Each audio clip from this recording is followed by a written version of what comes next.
Hello बच्चों, नमस्ते। कल हमने ज्ञान एवं पाठ्यक्रम में पाठ्यक्रम का टॉपिक पढ़ा था, जिसमें हमने पाठ्यक्रम के बारे में चर्चा की थी। हमने उसमें पढ़ा था कि पाठ्यक्रम शब्द जो है वो आंग्ल भाषा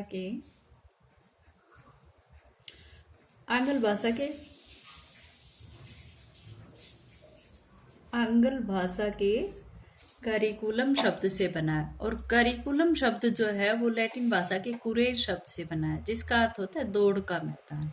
अतः हम सभी जानते हैं कि ये जो पाठ्यक्रम है ये एक ऐसा दौड़ का मैदान है या फिर एक ऐसा साधन है जिसपे शिक्षा व जीवन के लक्ष्यों की प्राप्ति के लिए एक विद्यार्थी दौड़ता है। ठीक है, तो पाठ्यक्रम का ये अर्थ हमने कल पढ़ा था। आज आगे हम पाठ्यक्रम का जो की अवधारणा पढ़ते हैं, तो हम यहाँ पर पाठ्यक्रम का जो अर्थ है वो दो तरह से लगाते हैं। पाठ्यक्रम का अर्थ दो तरह से लगाते हैं। एक तो पाठ्यक्रम का संकुचित अर्थ। संकुचित अर्थ क्या होता है बेटा? संकुचित अर्थ का जिस प्रकार शिक्षा का भी संकुचित अर्थ होता है, और उसमें क्या होता है कि एक बालक जो है वो ज्ञान प्राप्त करने के लिए अपने स्कूल, कॉलेज या विश्वविद्यालय से की चार दीवारी के अंदर ही रहता है, और वहां पर वो शिक्षा का आदान प्रदान चार दीवारी के अंदर रहकर ही करता है। शिक्षा के जो निश्चित विधि होती है, उन विधियों के द्वारा कुछ कालावधि में या समय सीमा में बंद कर बालक को संकुचित शिक्षा के अर्थ में शिक्षा दी जाती है। तो उसी प्रकार से हमारा पाठ्यक्रम का भी कुछ संकुचित अर्थ होता है, यानी कि पाठ्यक्रम जो है वो भी समय सीमा में बंद कर या फिर केवल विषय से संबंधित पुस्तकीय ज्ञान तक ही सीमित रहता है संकुचित अर्थ में। यानी कि संकुचित अर्थ में हमारा पाठ्यक्रम जो है केवल एक बालक को विषय वस्तु से संबंधित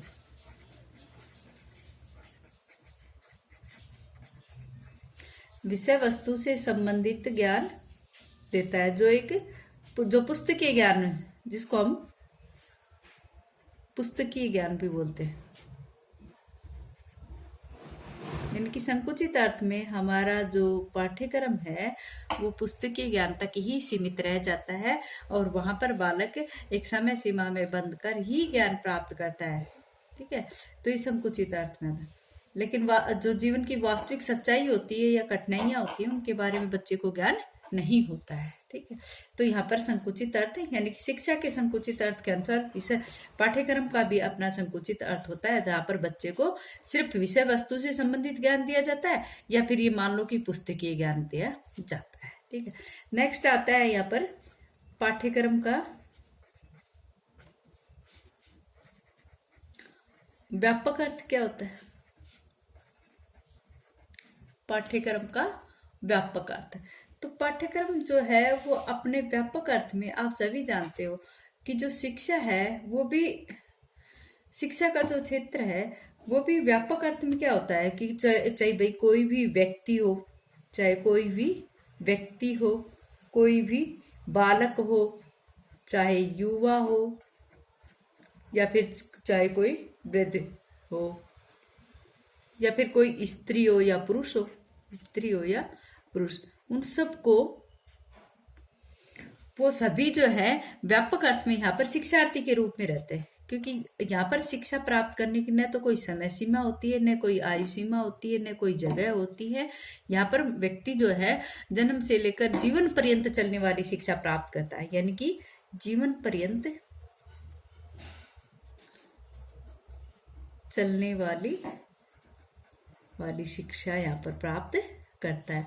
और यहाँ पर कई बार क्या होता है कि शिक्षा देने वाला शिक्षा लेने वाले से भी ज्ञान प्राप्त कर लेता है। ठीक है, तो पाठ्यक्रम का भी जो व्यापक अर्थ है, वहां पर पाठ्यक्रम का जो व्यापक अर्थ है उसमें भी एक विद्यार्थी जो है वो विभिन्न क्रियाओं से कैसे भी पाठ्यक्रम का ज्ञान प्राप्त करता है। वो व्यक्ति कहीं पर भी शिक्षा से संबंधित ज्ञान हो या सहगामी गतिविधियां हो, वो सारी व्यापक अर्थ में अंतर्गत आती है कि वो कहीं पर भी किसी भी प्रकार का ज्ञान प्राप्त कर लेता है, और इसके माध्यम से जैसे कि पुरानी पीढ़ी आने वाली नई पीढ़ी को कुछ ना कुछ ज्ञान प्रदान करती है, वो व्यापक अर्थ में ही करती है। एक पीढ़ी जो पुरानी पीढ़ी चली जाती तो आने वाली नई पीढ़ी को जो ज्ञान देती है वो व्यापक अर्थ के अंतर्गत ही आता है वो ज्ञान।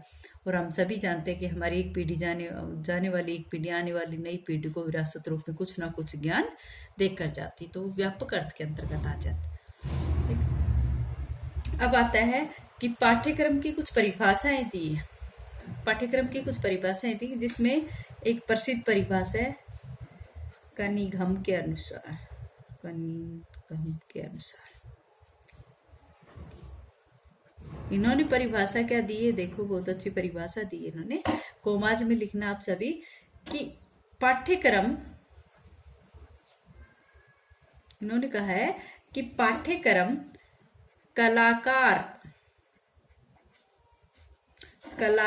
के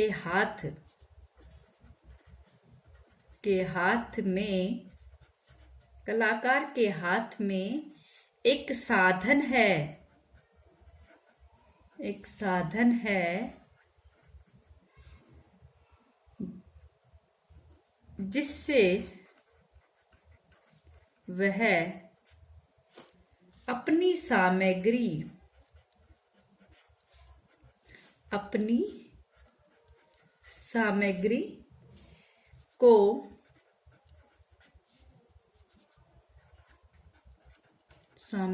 को अपने आदर्श के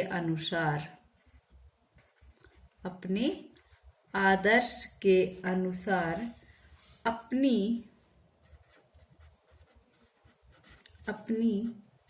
चित्रशाला में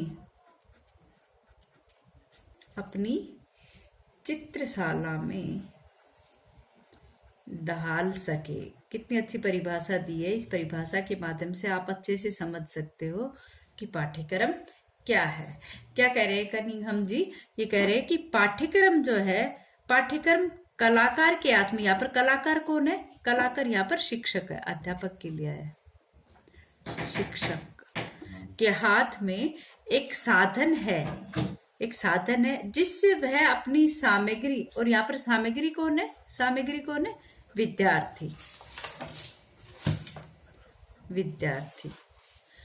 सामग्री को अपने आदर्श के अनुसार, यहाँ पर आदर्श क्या है? उद्देश्य। शिक्षा के जो उद्देश्य होते हैं, अपने आदर्श के अनुसार अपनी चित्रशाला, और यहाँ पर चित्रशाला किसको कहा गया है? चित्रशाला किसको माना गया है?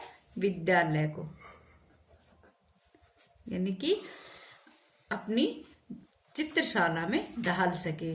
पाठ्यक्रम जो है एक कलाकार के, एक अध्यापक के हाथ में एक साधन है जिससे वह अपनी सामग्री का, जिससे वह विद्यार्थी का अपने आदर्श, अपने उद्देश्य के अनुसार अपनी विद्यालय में ढाल सकता है। इस तरह से परिभाषा आई कनिघम के अनुसार। फिर एक परिभाषा आती है ले के अनुसार। बड़ी ही आसान सी, ले नाम ही ले है। ये आधुनिक राइटर्स है, या फिर कहे कि आधुनिक अवधारणा के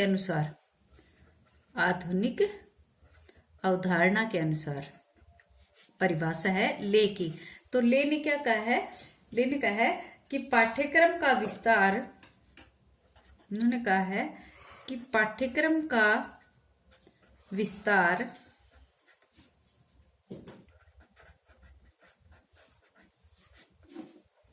वहां तक, पाठ्यक्रम का विस्तार वहां तक है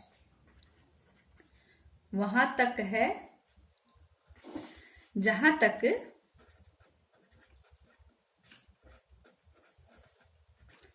तक जीवन का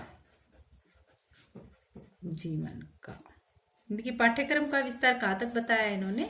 पाठ्यक्रम का विस्तार वहां तक है जहां तक जीवन का विस्तार है। ठीक है।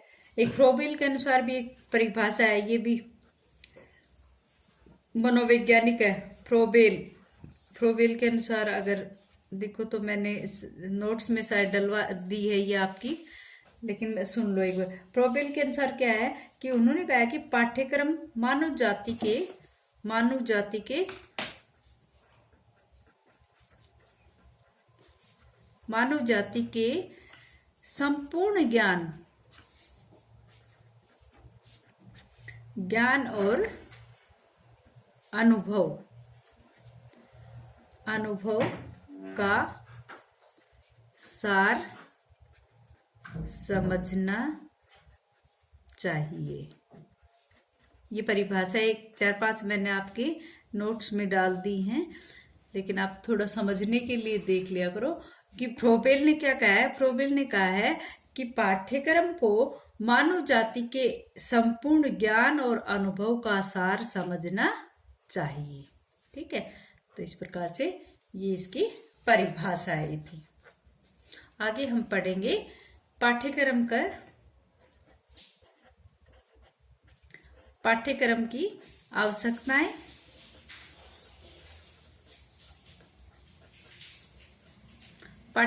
आवश्यकताएं, या फिर कहे कि महत्व, या फिर पाठ्यक्रम के कार्य और पाठ्यक्रम के कार्य कौन कौन से होते हैं। ठीक है, तो इसके बारे में हम आगे अध्ययन करेंगे। अच्छा बच्चों, आज इतना है।